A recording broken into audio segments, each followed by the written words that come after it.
Uwepo wa kauli mbiu hii kwamba tuungane pamoja kupata chakula bora inatukumbusha kuwa na mikakati jumuishi ya uzalishaji wa mazao mbalimbali hususan yenye virutubisho kwa wingi na kuhimiza matumizi sahihi ya makundi yote ya vyakula ili kukidhi mahitaji ya mwili. Mwaka ule wa 2021 tulikuwa na ziada ya mazao ya chakula kitaifa. Ziada yetu ilikuwa tani milioni 2.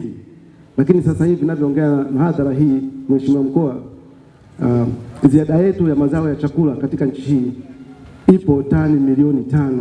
Hii itasaidia kuongeza chachu ya ukuaji wa sekta kilimo mkoani Tanga. Kwa kizima maadhimisho haya tutapata fursa ya kujifunza mambo mbalimbali ambayo yataonyeshwa na wataalamu wa kilimo, mifugo na uvuvi kutoka taasisi mbalimbali zilizo chini ya wizara tajwa.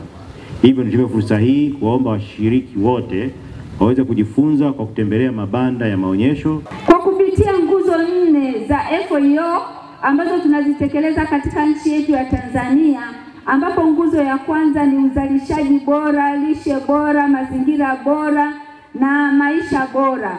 FAO tutaendelea kushirikiana na serikali ya Tanzania kukuza uzalishaji endelevu, kuimarisha lishe, kulinda rasilimali na hata vizazi vijavyo viweze kujifunza na kukuta nchi yetu ya Tanzania ina chakula cha kutosha.